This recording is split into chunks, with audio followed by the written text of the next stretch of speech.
Saudações e seja bem-vindo a este espaço especial na Mídia Mais, alusivo aos 57 anos da criação de Unidade Africana. Maio é o mês do continente africano.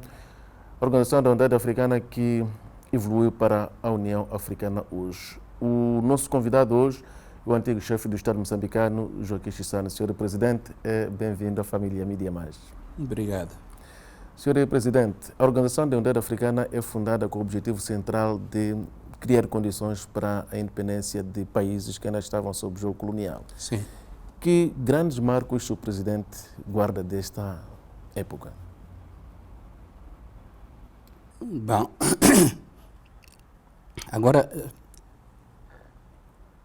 são muitos os marcos que podemos notar no percurso da Unidade Africana.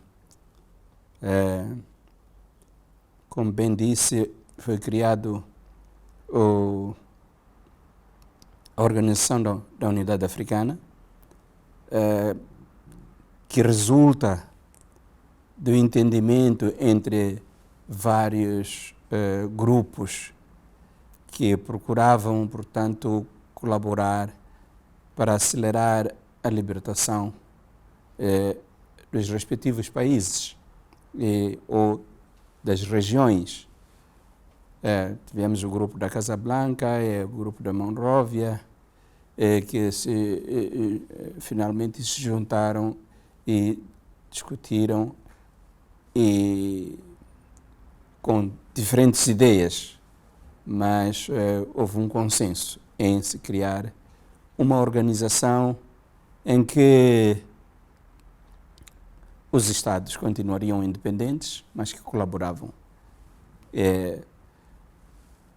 Quando podia haver uma outra alternativa, que era de se unirem e criarem os Estados Unidos da África, ter um país como são os Estados Unidos da América. O presidente líbio, o antigo presidente líbio, Muammar Gaddafi, chegou a alimentar este sonho, que não se concretizou. Queria reativar a discussão do início. E vou mais ou menos para aí, que uma vez concretizada esta colaboração entre os Estados independentes de então, que eram 30 e tal, não eram muitos, quando se criou em 1963 a Organização da Unidade Africana, ou UA, tiveram que decidir qual era o seu objetivo principal. E o objetivo principal era, evidentemente, a libertação política dos países, sem deixar de pensar na necessidade da cooperação econômica. Mas o principal era a libertação, porque a maior parte dos países da África ainda estavam colonizados. E esta foi uma batalha que foi feita com muito sucesso. Muitos países, ou vários países, tiveram que recorrer às armas para combater o colonialismo para os casos em que o colonizador era muito renitente, como foi o caso de Portugal. E havia a Argélia que recorreu também às armas, porque havia uma tentativa também de um subterfúgio de se incluir a Argélia como um departamento da França, né? Bom, depois da Argélia, então ficaram os países como o nosso, começando por Guiné-Bissau, Guiné e Cabo Verde, né? São os que lançaram primeiro a luta armada em 57 contra o colonialismo português, e seguidos de Angola e mais tarde Moçambique. e viemos a ter as nossas independências mais ou menos ao mesmo tempo, não é? Quais são as figuras, Sr. Presidente, que se destacam na criação da OUA? A criação da OUA, podemos destacar primeiro o presidente Kwame Nkrumah, o presidente Ben Bella, da Argélia, evidentemente o imperador Haile Selassie, o presidente Julius Kambarage Nyerere, depois os presidentes Ahmed Sékou Touré, Modibo Keïta, Nasser, do Egito. Portanto, foram, até nós na Frelimo temos uma canção sobre essas figuras que estiveram na proa. Kwame Nkrumah, Sékou Touré, Modibo Keïta, Nyerere, Nasser e Ben Bella. Porque desempenharam um papel muito ativo, um papel de vanguarda, não só pela ajuda material, mas pelo trabalho político que desempenharam, seja nas Nações Unidas, seja em outros fora no mundo, mas também pelo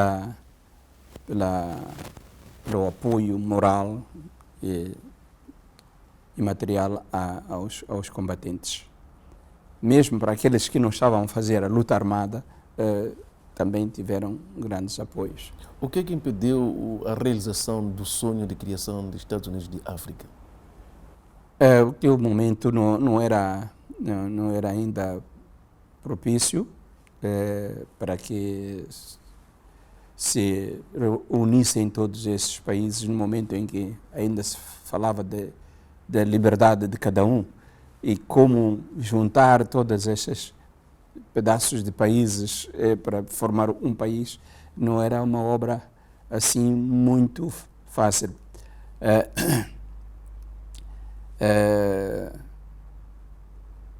Porque era preciso haver uma direção e essa direção tinha que ter uma visão. Só para dizer, dar um exemplo, Moçambique, até quando ficou independente, era muito pouco conhecido na África. Então, uma África que não se conhecia muito bem a si própria, não podia realmente conseguir esta unidade. Portanto, era preciso seguir passos. E esses passos foram mais tarde seguidos. E viu-se, em primeiro lugar, que era preciso libertar a todos, depois criou-se a ideia de aquilo que em inglês diz building blocks, quer dizer blocos de construção, que são os blocos regionais, subregionais, que os países iam se unindo de uma forma ou de outra, na base econômica, na base de afinidades, na base de colaboração econômica. Daí que surge, portanto, porque houve um plano, né, para voltar a esse sonho. Não é só com a proposta de Gaddafi, houve antes. Quando em Lagos se viu qual seria a forma de cooperação entre os países economicamente e viu-se que era preciso criar comunidades ou organizações sub-regionais ou regionais. Conforme queira, né? Digo isso porque quando se trata das Nações Unidas, a África é uma região, né? E então as outras são sub-regiões. Quando se trata da União Africana ou a África é um continente que tem as suas regiões, portanto, como a região da África Austral, como a da África Ocidental, da África Central, da África do Norte, da África Oriental. E essa terminologia que estou a utilizar foi sofrendo transformações. A África Oriental era um grupo de países da África Oriental, que era que havia mesmo uma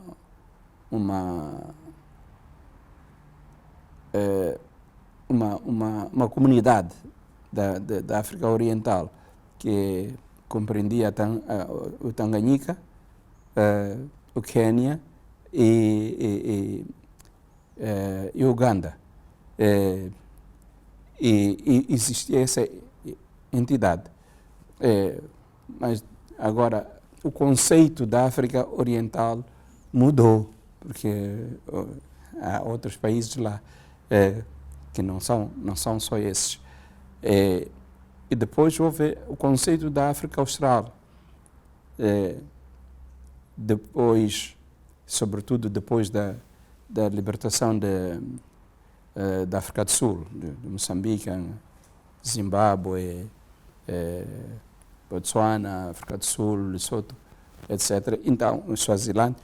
Então havia a comunidade África Austral. Mas este conceito da África Austral já foi ultrapassado, porque Madagascar, que era do África Oriental, já pertence à África Austral. Maurícias já pertence à África Austral. O Congo, que portanto a RDC, pertence à África Austral. Angola pertence à África Austral, juntamente com a África do Sul, Namíbia, etc. Portanto, há um conceito de agrupamento, reagrupamento de países. Portanto, os blocos da construção da unidade estão em ação, estão ativos. O que o líder, ele chamava-se o líder e não o presidente, que eu não gostava de ser presidente, era líder, Muammar Gaddafi, veio com a ideia de que era possível já recriar ou criar esta unidade total da África. Mas pronto, até podia ter uma certa razão, né? Mas o mundo, como não é formado apenas por os países africanos, temos outros fatores que podiam não facilitar esta unidade, porque há muitos interesses que existem no mundo e cada país havia de ver a coisa da sua maneira e ter medo de perder uma vantagem que tinha, etc. Mas que mesmo essa discussão teve que ir passo a passo. Não se travou, mas o que vingou foi a construção da unidade através da consolidação dos blocos, né? Dos blocos. E isto está em progressão e hoje fala-se muito da integração econômica. Senhor Presidente, de que forma é que a Guerra Fria terá influenciado o processo da descolonização em África? A Guerra Fria influenciou negativamente, né? O processo da descolonização. Negativamente porque houve países que queriam se posicionar na direção dos novos países independentes, não é? Daí que a criatividade dos próprios países independentes era muito crítica. Era preciso que realmente estivessem convencidos de que lutavam para a independência e não para se aliarem a um país mais poderoso ou outro menos poderoso. Não. Mas na Guerra Fria, cada bloco queria ocupar um espaço. Queria ocupar um espaço e ter influência. E conseguiu essa influência, a ocupação do espaço? Como? Conseguiu-se a ocupação do espaço por esses países e a sua influência? Bom, para alguns países, há alguns países que se deixaram fortemente influenciar por esses países poderosos. O Sr. Presidente quer citar alguns desses países? Não devia ir por aí, mas sei que há países que ficaram mais dependentes de um lado e até a ser contra o outro lado. Houve outros países, como é o caso de Moçambique, que apostaram desde a própria luta de libertação nacional pela independência. Então, aderiram aos princípios do não alinhamento, e há muitos países que aderiram a esses princípios de não alinhamento, mas uns que pronunciavam não alinhamento, mas que, no fundo, tendiam para uma parte ou para outra.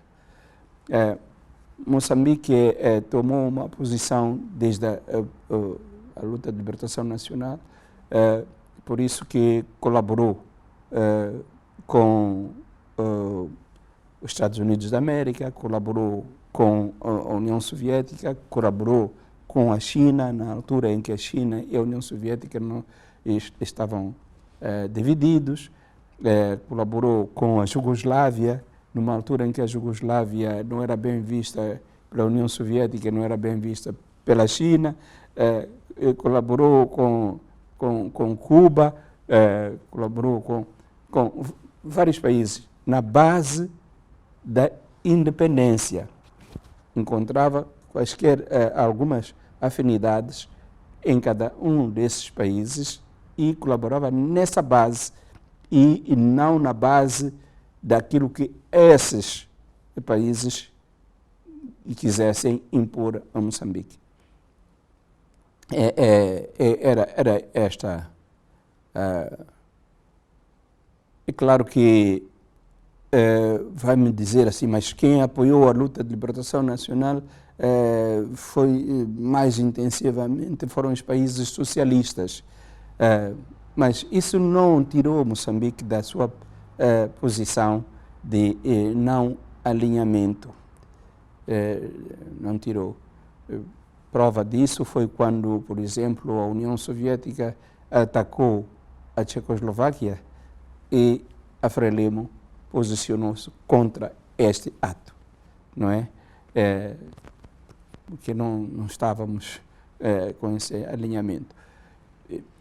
E depois da independência, nós proclamamos sempre que queríamos colaboração com todos os países, incluindo aqueles que apoiaram os portugueses a lutar contra nós. E nós dissemos, como é o caso dos americanos, dos alemães, ocidentais. Portanto, o que era necessário é esta linha, esta posição, essa política de não alinhamento que nós achamos que era muito interessante. Senhor Presidente, o que do seu ponto de vista impede que 57 anos depois da criação da Organização da Unidade Africana, hoje União Africana, impede que os povos africanos alcancem uma prosperidade efetiva, sobretudo do ponto de vista socioeconômico? É uma boa questão.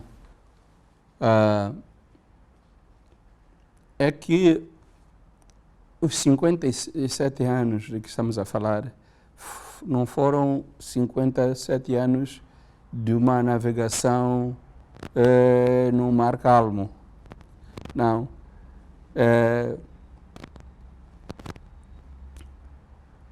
Houve vários conflitos. Primeiro, conflitos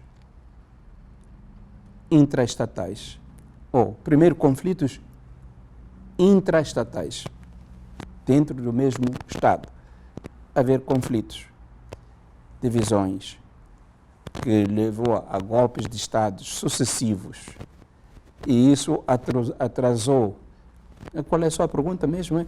O que é que impede que 57 anos depois da criação da OA, os povos africanos não tenham alcançado ainda a prosperidade Exatamente. efetiva? Então, do ponto de vista, acima de tudo, então, prosperidade socioeconômica. Então, eu estava a dizer exatamente, há golpes de Estado e os golpes de Estado não favorecem um desenvolvimento econômico de um país. Apesar de que o golpeador diz que é para trazer uma nova forma, mas que quando se segue um outro golpe de Estado. Então, houve um período em que em muitos países houve golpes de Estado sucessivos. E então, houve também guerras internas, que vamos chamar de guerras civis, internamente, em vários países da África. E os países, quando ficaram independentes, não tinham todos os requisitos para realmente tomarem conta de um desenvolvimento econômico, porque não tinham a formação necessária, né? Não tinham a tecnologia, a ciência necessária que outros países desenvolvidos tinham, mas que ficaram como países que vendiam a matéria-prima, a sua força de trabalho, e portanto, isto tinha que se mudar, mas ao longo do tempo. Mas esses conflitos internos tornaram a coisa muito lenta mesmo para a educação, para a saúde, e para adquirirem a ciência e a tecnologia. E, portanto, depois já houve também guerras entre países, por causa das fronteiras. E alguns desses conflitos, tanto os internos como os externos, às vezes eram apoiados por forças externas. As forças externas que naquilo que acabamos de falar, não tinham conseguido pôr o seu pé ou a sua mão naquele país para dominá-lo, continuar a dominá-lo de uma outra maneira. E que então criavam esses conflitos para terem no poder alguém dócil, etc. Mas que durante muito tempo a África, e até agora, é ainda um exportador de matérias-primas. Não tem industrialização. Não tem industrialização e temos muitas universidades, por exemplo, em Moçambique temos muitas universidades, progredimos muito rapidamente, comparado com outros países. Eu penso que estamos na vanguarda, tomando em consideração o nível em que nós começamos, do zero, vamos lá dizer assim. Mas esse número de universidades que temos, de doutores, ainda não correspondem em qualidade àquelas pessoas que são capazes de produzir uma máquina. Mesmo que a gente queira fazer uma prensa de óleo, temos que importar muita coisa, mesmo que possamos montar aqui. Agora, para não falar de outras máquinas sofisticadas que são necessárias para o desenvolvimento da matéria-prima que nós temos. Portanto, é por isso que a União Africana vem com seu foco no desenvolvimento econômico. E então produz um documento muito importante que é a Agenda 2063, que é a agenda que realmente quer produzir essa prosperidade, corrigindo vários males, né? E outras medidas também a União Africana tomou já, por exemplo, como guardar o dinheiro que a África tem dentro dos países e utilizar para os países, contrariamente ao que se fazia de se lançar o dinheiro lá para fora. Há muitos ricos na África que põem o seu dinheiro lá fora e muito desse dinheiro desviado dos cofres do Estado e é posto lá fora. A União Africana está com um programa de recuperar, por exemplo, esse dinheiro para utilizar para o desenvolvimento da África. Lembra-se que nós tivemos, criou-se na África, ele se chamava a nova iniciativa africana, que acabou chamando-se NEPAD, porque primeiro só se dizia nova iniciativa. Quando se procurou saber o que tinha de novo essa iniciativa, foi saber que não, o que tinha de novo era a consciência de que nós devemos procurar sermos mais autossuficientes, devemos procurar utilizar os recursos que nós temos da melhor maneira e reunindo esses recursos, voltamos, portanto, à integração econômica, né? É isto. Isso eu penso que pode levar ao começo da industrialização da África. Podemos produzir muito, mas se não industrializamos aquilo que produzimos na agricultura ou que cavamos no subsolo, não vamos ter progresso, vamos continuar a fazer progredir outros países. Isto precisa de cérebros. Só que a NEPAD, Sr. Presidente, se não está moribunda, está quase morta. O quê? A NEPAD, que criou uma grande expectativa entre africanos. Mas pode não ser que esteja morta, mas que o que se pretendia com a NEPAD está a ressuscitar dentro desta agenda. Essa agenda 2063. O espírito está lá e eu penso que alguma coisa vai sair de lá.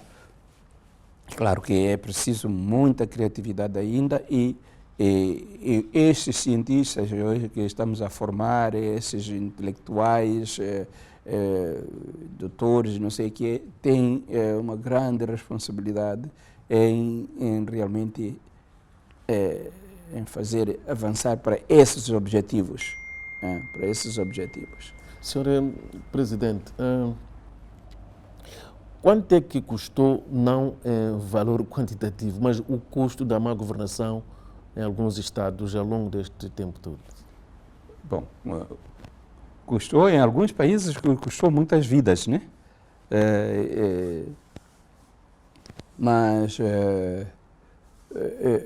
em todos custou este atraso em que a África se encontra, né? Mas pronto, foram fases que podem ser superadas, porque a boa governação também se aprende, né? Também se aprende. Os países eram inexperientes, todos eles eram inexperientes. Portanto, a boa governação também se aprende. Até há definições hoje do que é boa governação. E isso também tem que se aprender. No meu tempo, nós sabíamos olhar para os interesses do povo e tal, e fazer o que a gente podia, mas não tínhamos um compêndio. Hoje já até há compêndio, há índices de vária ordem, etc. Portanto, há uma evolução a nível mundial, porque essa coisa de boa governação, muitas vezes a gente olha para a África e não olha para aqueles países que altamente desenvolvidos, como os próprios Estados Unidos da América. É por isso que o Tribunal Penal Internacional está somente para os africanos. Bom, infelizmente, os casos que foram apresentados são os casos africanos, porque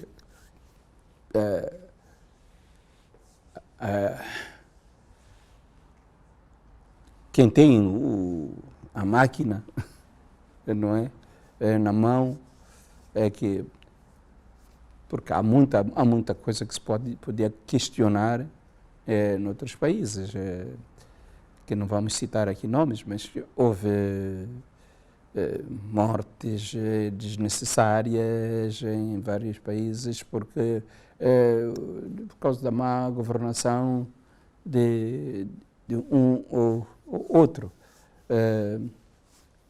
que podia se equacionar a um crime. É um crime onde morre muita gente. E às vezes as pessoas não morrem no seu próprio país, mas morrem muito longe. Senhor Presidente, é possível, temos elementos que nos permitam sonhar com um continente africano sem elevados índices de pobreza, sem endemias, aquelas pelo menos que se podem evitar perfeitamente, entre outros males de nível básico que afetam o continente?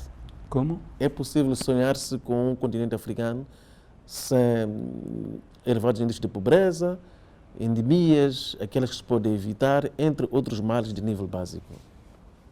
Bom, temos elementos que nos permitam alimentar esse sonho? Sim, os elementos é o trabalho, é o estudo, é o trabalho, é a inovação, a invenção, e tudo isso tem que construir esse país. Não, porque não é um país, não é uma África que vai cair, é esta África onde nós estamos, onde temos os pés, que existe.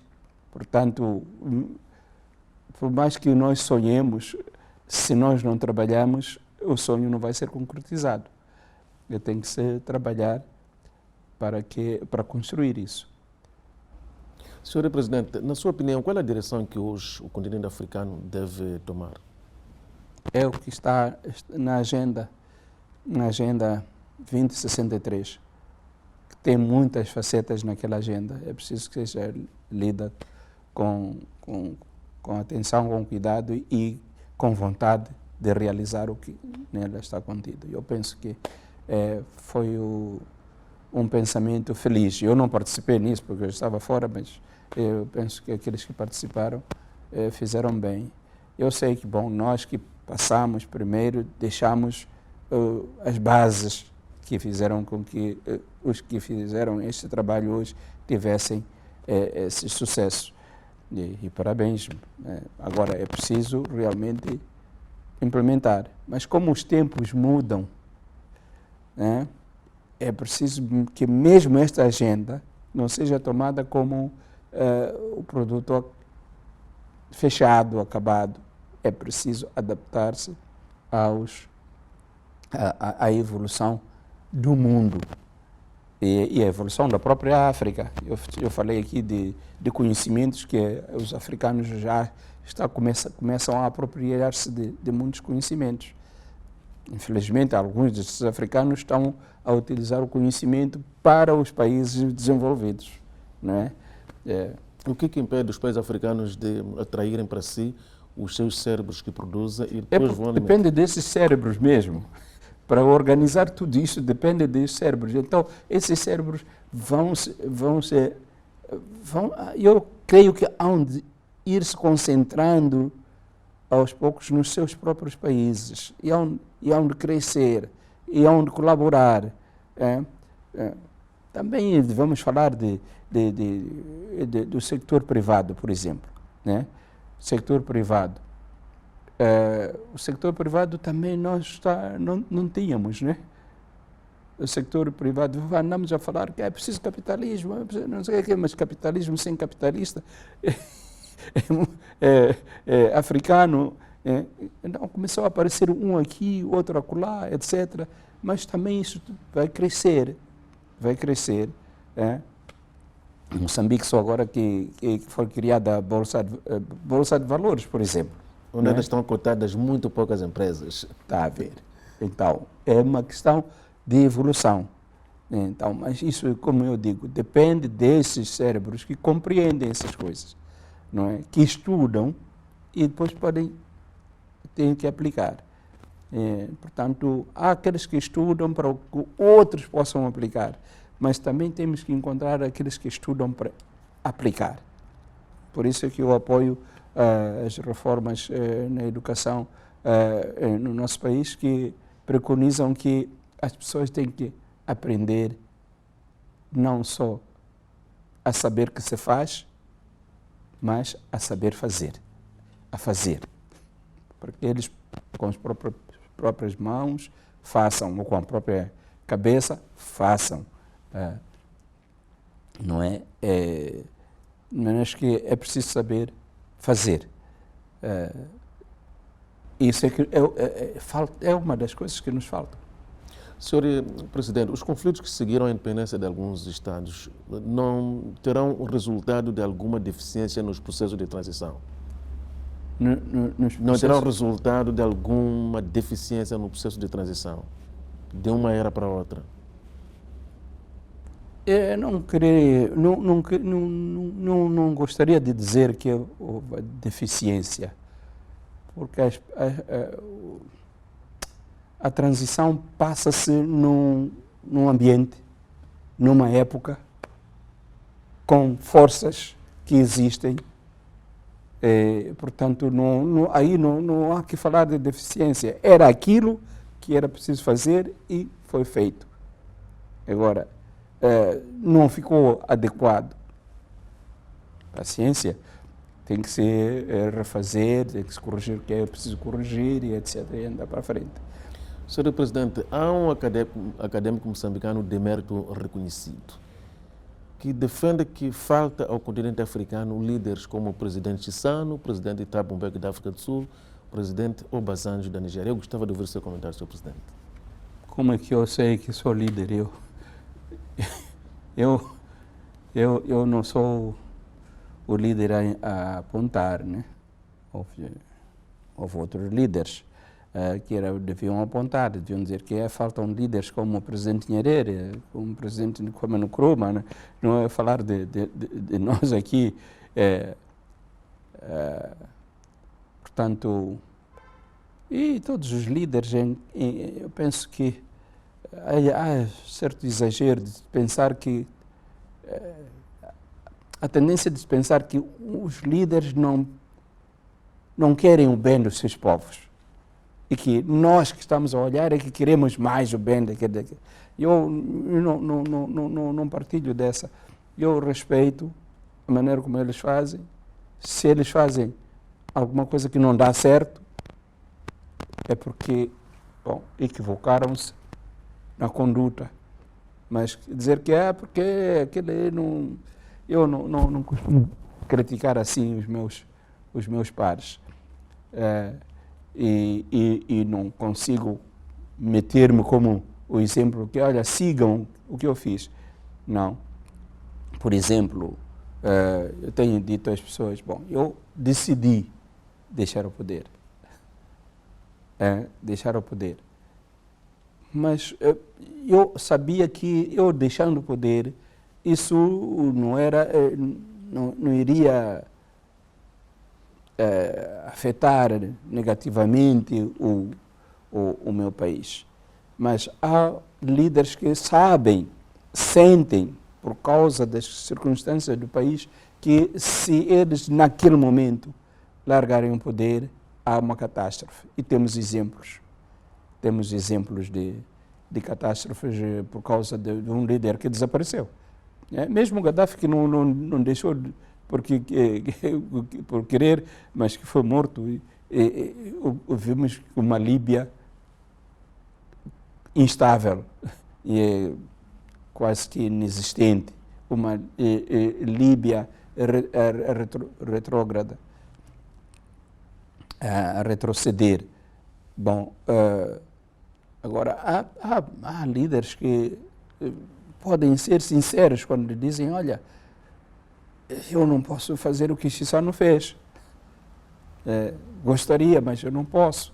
Há alguns que são sinceros, né, ao pensarem assim. Há outros que é por causa de outras razões que não podem sair, porque acham-se mais protegidos quando continuarem no poder, acham com mais regalias quando continuarem no poder, etc., e não querem perder. Há alguns também que pode ser assim, mas não posso sistematicamente dizer que todos são assim. Sr. Presidente, que comentário faz àquelas correntes segundo as quais os processos democráticos em África pecam pelo facto de não serem endógenos, ou seja, têm uma grande carga de influência externa? Sim, é verdade.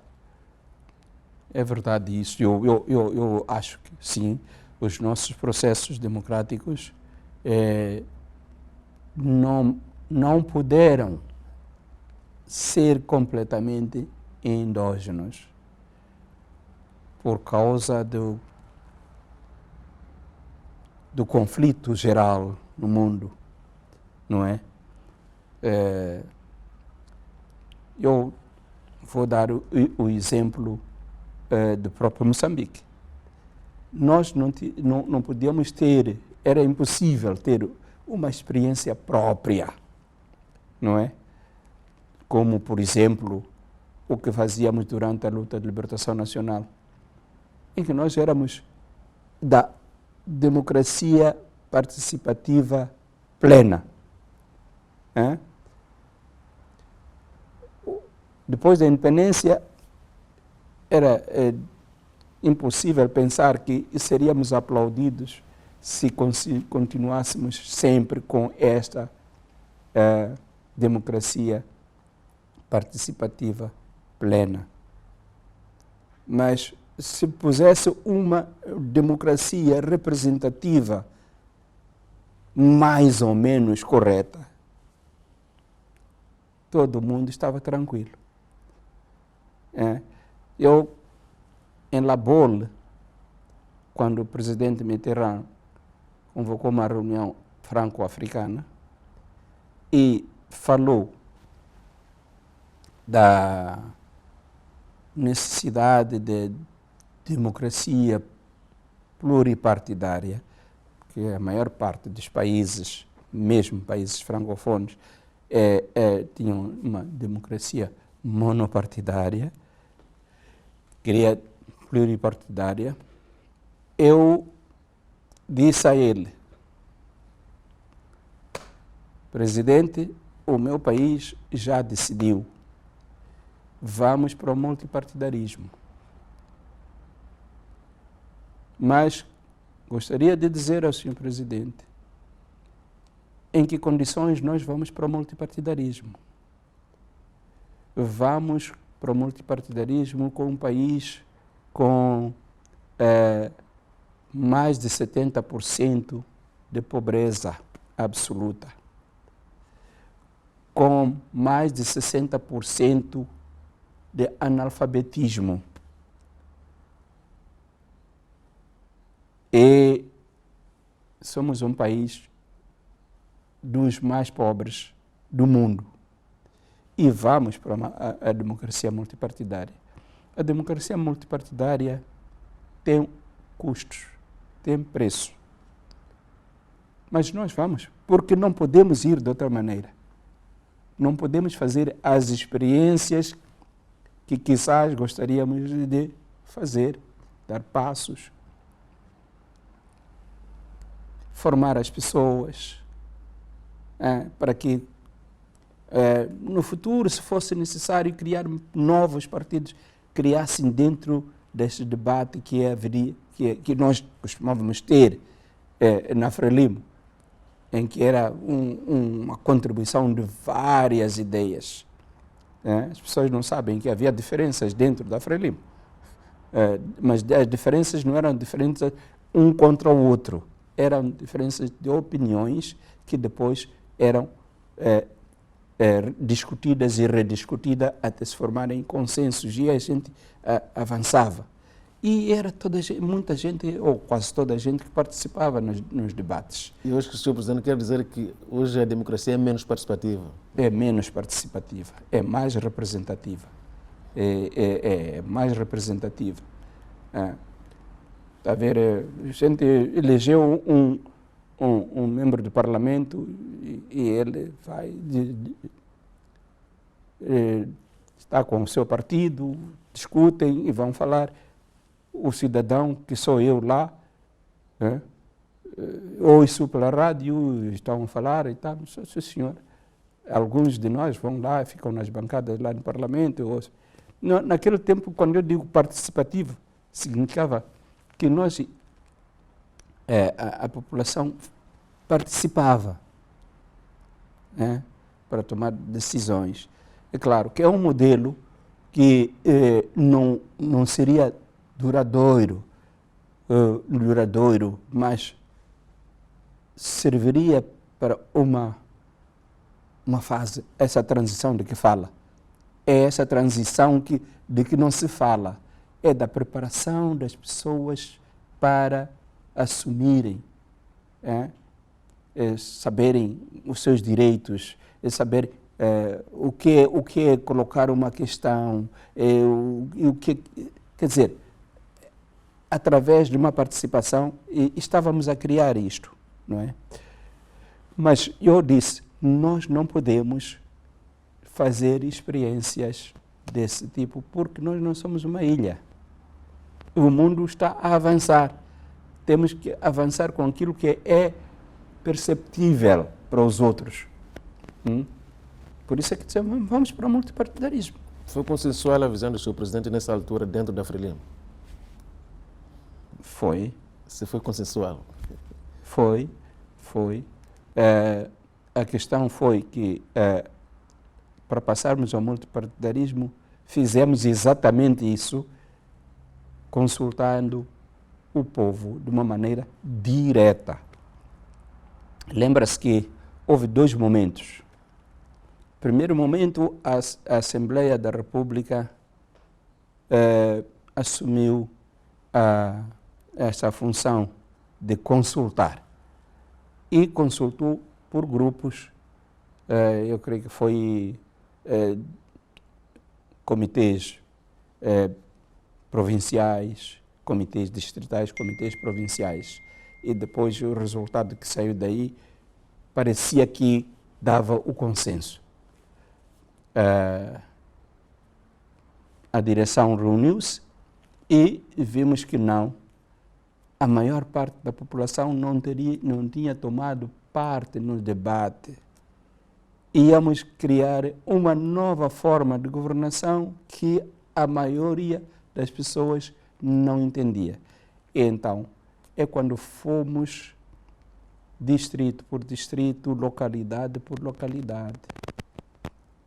E temos reuniões nas várias línguas, tentando explicar o conceito, pelo menos, não a letra, tal, mas o conceito de que é esta mudança que estava-se a preconizar.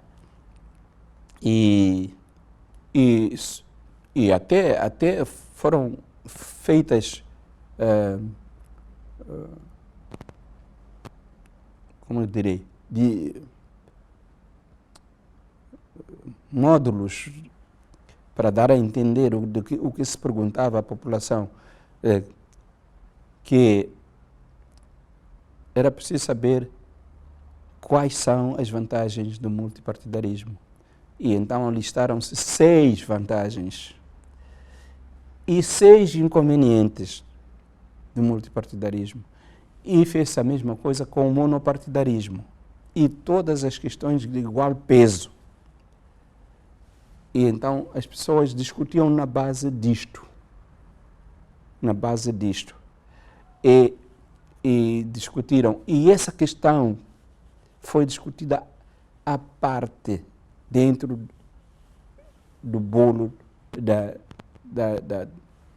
se quiser chamar reforma constitucional. Esta pergunta, multipartidarismo ou monopartidarismo, foi uma pergunta à parte. E com essas dicas para ajudar as pessoas a debater. Mas que é uma questão que foi debatida profundamente. E o resultado qual foi? O resultado foi que 15% das pessoas que participaram nos debates, e aquilo era muita gente que participou, de facto, 15% disseram que queriam manutenção do status quo, que estavam satisfeitas com isso, que não viam por que a gente ia mudar. Mas, não são 15%. 15% disseram que queriam a mudança, aliás. E 85% disseram que estavam satisfeitos com o status quo. Quando eu, como presidente da reunião, da direção, perguntei, então, o que é que fazemos? A maior parte da direção, não é por mal, mas porque é por lógica, né? Disseram, bom, nós estamos a praticar a democracia, a maioria disse que queria a manutenção do monopartidarismo. E eu disse, não, essa não é a minha opinião. A minha opinião... O regime multipartidário foi uma decisão unilateral do presidente Chissano? Não é unilateral.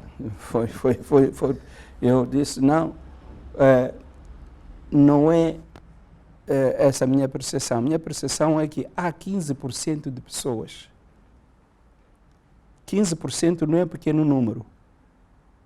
Que se quisessem, podiam criar os seus partidos.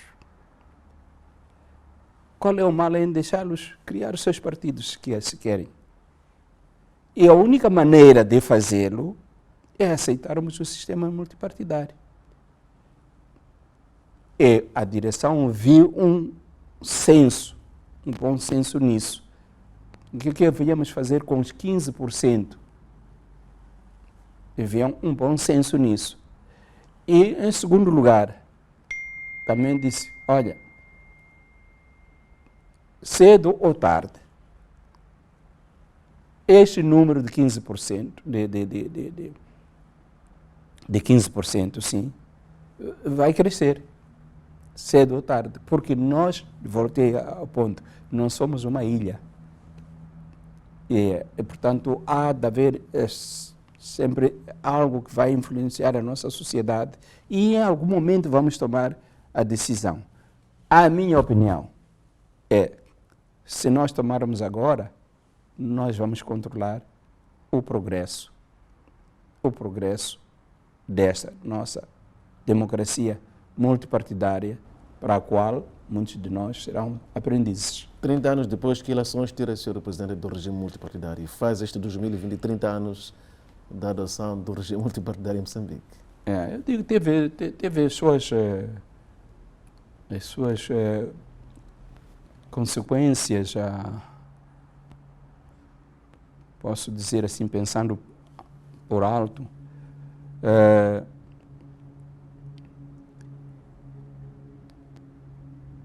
o regime multipartidário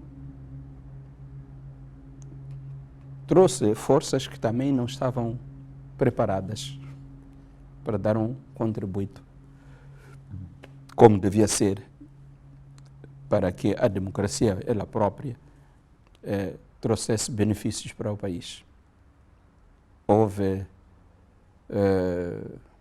portanto, uma falta de uma oposição, a oposição desejada, mas uma oposição construtiva. Então, esta falta de uma oposição construtiva, sobretudo nos princípios, que a ideia de que estar na oposição é opor-se a tudo, era a ideia que havia. Posso lhe contar uma anedota, né? Estávamos em Roma, eu e o presidente da Renamo, Afonso Dhlakama, no encontro antes da assinatura do acordo, portanto, em agosto. O acordo foi assinado em setembro, e tivemos uma reunião presidida pelo ministro dos Negócios Estrangeiros da Itália, o senhor Colombo. Então, chegamos ao fim da primeira sessão, e o chairman, portanto o presidente, perguntou: a que horas vamos retomar? E eu disse: bom, que diga o senhor Dhlakama. Ele disse: não, diz o presidente primeiro. Você que é chefe de Estado, diga. Então, eu disse: bom, às 16 horas. Ele disse, a resposta dele parecia piada, mas depois isso que ele disse manteve-se ao longo da maneira de ser dele e do seu partido. O que ele tinha dito? Disse: bom, eu, como sou da oposição, não posso concordar que seja às 16 horas. Então o presidente disse: diga a que horas então? Disse: às 16h15.